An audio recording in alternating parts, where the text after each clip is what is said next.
Hi, this is Carl Johnson with Optimistic Opportunities. We have an awesome treat for you guys today. My good friend Ellen Shannon, who I worked with um, for quite a few years, just after the second issue of Chapel Hill magazine, and then Durham magazine came into existence, and we we were together for about 5 years. So it's so awesome to have my friends join me on Optimistic Opportunity. So Ellen Shannon with Shannon Media, and she is the VP of, I'm sorry, I don't have your title in front of me, Ellen. VP of Planning and development. Planning and Development. So Ellen is one of the owners of Shannon Media, and we're so excited to have her here today. And she was on my list today because she just reminded me before we started today on this Facebook Live event that we shared an office together. And I think that was back in Southern Village. Yes, I think so. Market Street on the first floor. And I had great memories of starting with you guys when my wife and I were pregnant. And I was like, I need to get a new job and stop being self-employed. I have a baby on the way. Right. So that's how we got to know each other. It was awesome. So I've always looked up to Ellen and her positive outlook on life and business and others and community. And she's such a gentle leader in our community that really provides us such warmth and care. So I get a little teary-eyed. So I love you, Ellen. You're awesome. I love you too, Carl. Thank you. So I'm going to look over here to my right where I have my questions taped to my monitor. That's why I'm looking off to the right. Not just so you can see my new hairdo. But my question is, first, Ellen, and we'll make this free flow. So how are you staying positive in this environment and looking for what I like to call the silver lining in every cloud? And a little quick aside about why I say the silver lining in every cloud. I was in a show one time with the Durham Savoyards, and my line was, there's a silver cloud. And instead I said, there's a silver lining to every cloud. And I stopped and I looked over to the right at the rest of the cast members, and it was, and they just sort of started laughing and looked at me, and I looked back again and the whole audience started laughing. So ever since then, I've kept that in my repertoire is the silver lining to every cloud.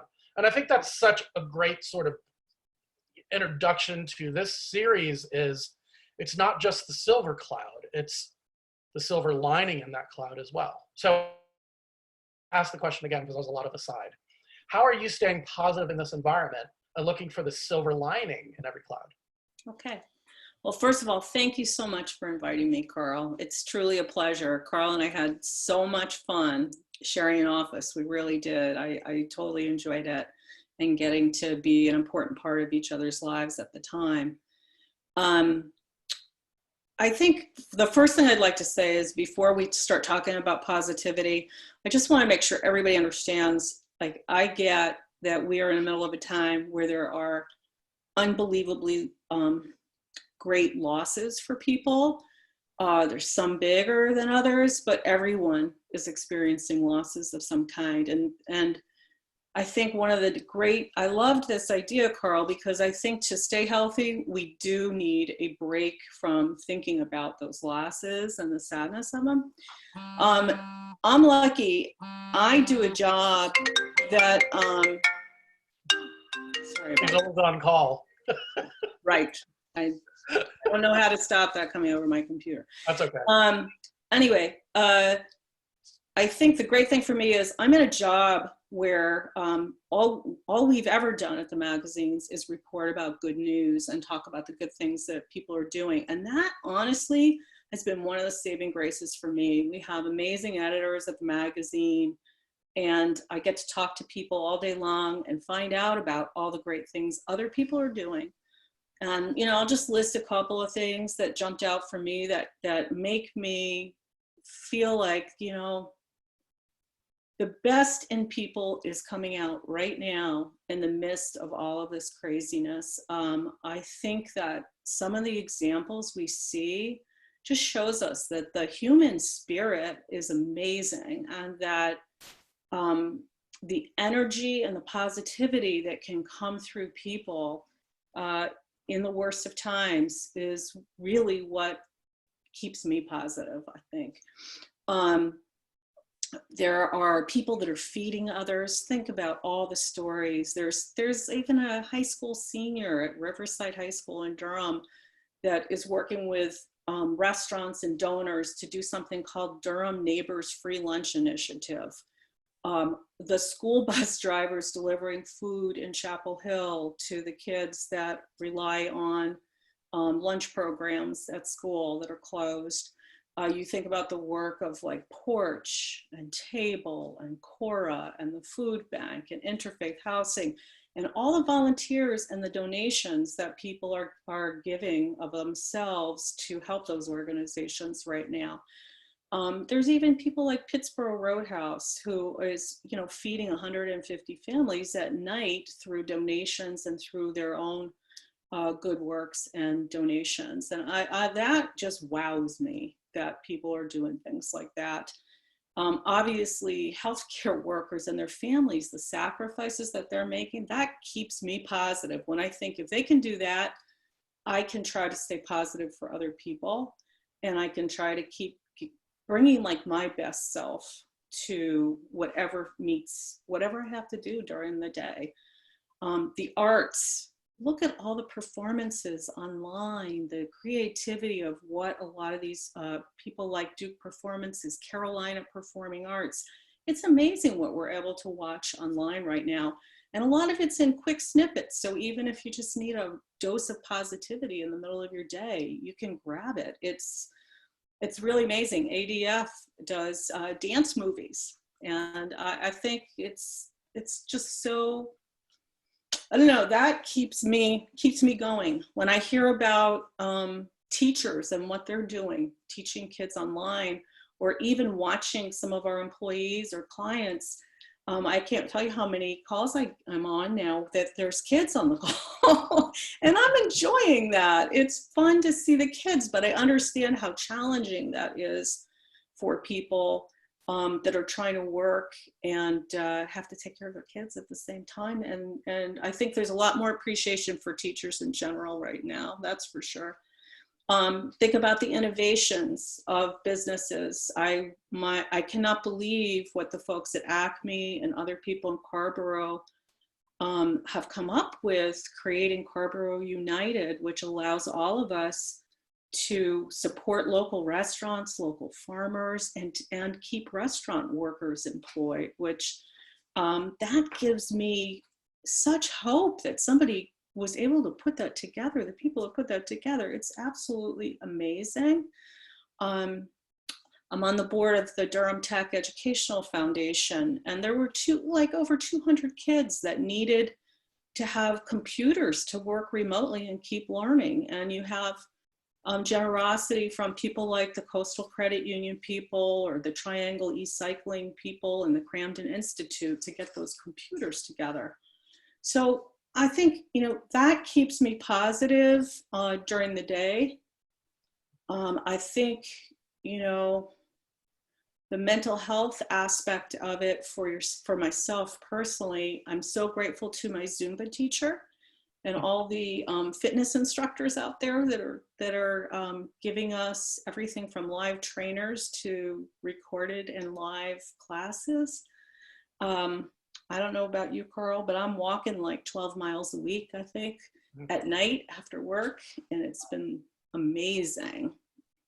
I know you like to exercise too, so I'm sure you're probably doing some of that.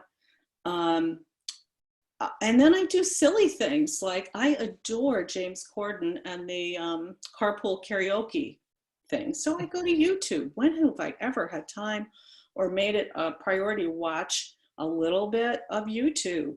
So I go on, I watch that, and I cannot help but laugh, despite what's going on outside in the world.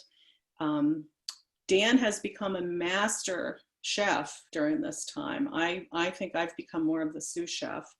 And those of you Really, that do not know who Dan is Dan oh, right. Shannon of Shannon Media, and Ellen Shannon, Dan Shannon. Right. Right. So that's Ellen's husband. Sorry, go on. Right. No, so done that. I think nature and beauty have become really important to me. A walk in the woods, some of these arts things. I have always had a garden, but usually very limited. And I definitely have a whole lot more flowers than I ever did. Planted a lot more in my yard. And I think the other thing is like, I feel like I have to set limits on myself. I'm somebody who could really overdo. There's so much that needs fixing right now. There's so much that needs helping. And you can't do it all. Like that's one thing I have to really decide, like, how much can I really do here? And is it for me to do? I have to keep myself healthy and I have to be fair to my family. So I think I've done that. I don't know. I think that's probably a good, and obviously staying in touch with family and friends. That's probably been the most crucial. My 3 kids and their significant others, and Dan and I have a WhatsApp. One of my kids is in Europe, so we use WhatsApp on our Facebook portal. And we do that every Sunday, and it's fantastic. We feel like we are having an hour-long visit, or even an hour and a half sometimes. And that keeps me going, to know that everybody in my family is well and is communicating with me. It gives me great joy. And even just 6 weeks ago on that call, I think it was about 6 weeks ago, I found out that I'm going to be a grandmother. So I'm really excited. I know. So I'm trying to focus on those things. And I'm not ignoring all the people that need help, or the stories that need told about how we can help. But I think I can serve people best if I try to keep myself in as positive a manner as I can. Thank you for that. Yeah. And I apologize, everybody, for jumping out the gate and not mentioning, how important it is to be cognizant of what everybody is going through at this time. And this is in no way ignoring that. Right. I'm hoping that this is here for people that need to be lifted up, and that this helps them. So one thing you probably know well about me, Ellen, is my overly positive attitude and my overly optimistic ways. And I was texting with my sister this morning, and she goes, "Did optimistic come from Dad?" And I was like, I think he was an influencer of that. Yeah. And I thought about him, and he's no longer with us. He passed away about 11 and a half years ago when Olivia was a year and a half. Right. But the interesting thing about that is, you would ask my father how he was. Mm-hmm. And he would always say, "Optimistic, thank you." It was always like in the same tone, the same rhythm. Right. It was really, really interesting. So he became well known for that. Right. And I'm sure he was a strong influencer in me coming up with this title of this event. So I just wanted to share that today, which was... Yeah, that's great. I love that story.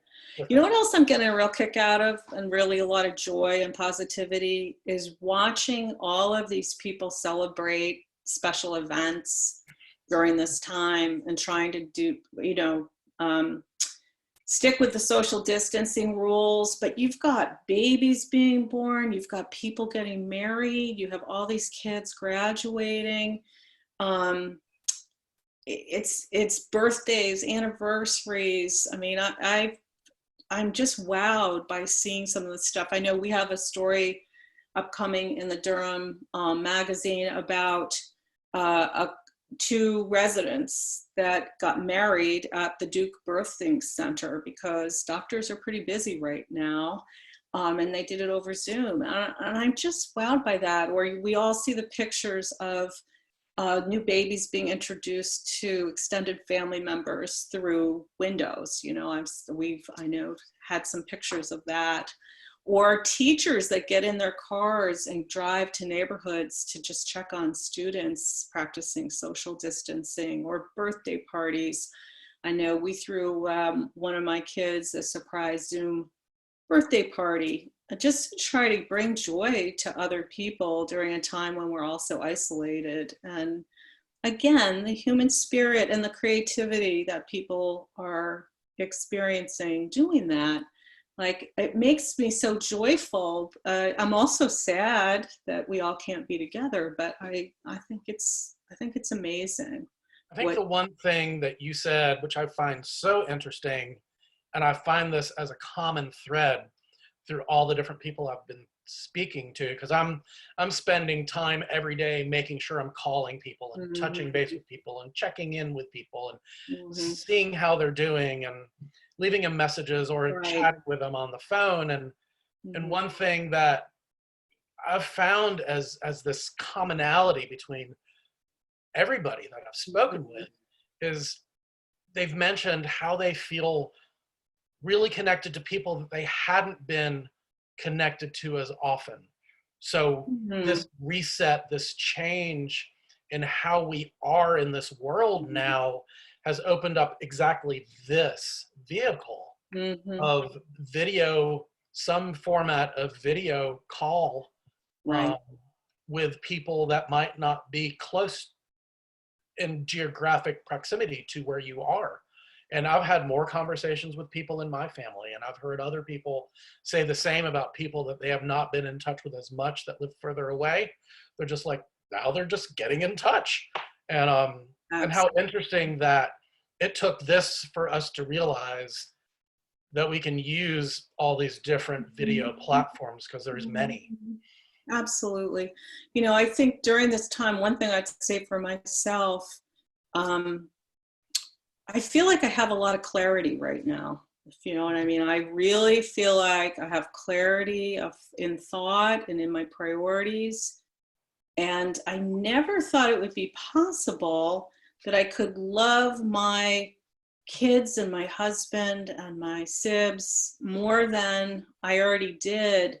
But I will tell you that I do feel like my love has been multiplied during this time, and I didn't think it was possible. So these are some of the things I'm grateful for, and some of the quieter moments, right? Because a lot of us lead really busy lives and are trying to get to a lot of places and see a lot of people.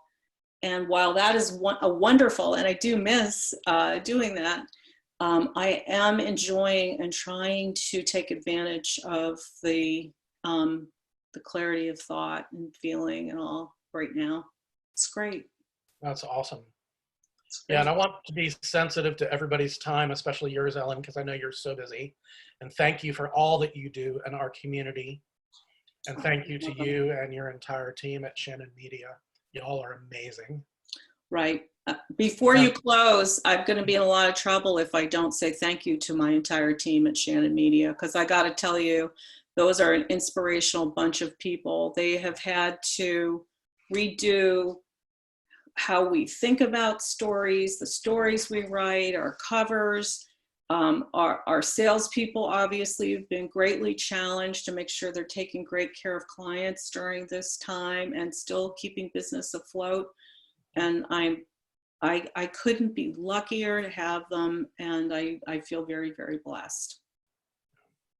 Sorry, Carl, I had to say it. No, that's awesome. I mean, there's still many people there now still from when I was there, and I always enjoy seeing them and checking in when I pop by and you know, visit with y'all once in a while. So I'm very grateful. Yeah. So like I was saying, I want to be very, you know, very respectful to everybody's time. It seems that this ends up being really 20 minutes and not 15, but that seems to roll that way, I guess. So people can tune off, you know, if they need to jump off at 15-minute mark. But again, thank you so very much. for joining us, Ellen. I'm so honored that you said yes. And thank you for all you do in our community. And Thank you, Carl. What a great idea this is. Thank you very much for including me. Yeah, my pleasure. So bye for now, friend, and we'll keep in touch. Thanks everybody for listening, and be sure to tune in next week at the same time, same bat station on Facebook Live at 1 o'clock Wednesday next week. And our guest will be Aubrey Williams, the general manager of WCHL and Chapel Borough. So thank you so much. Y'all have a great day. Bye-bye.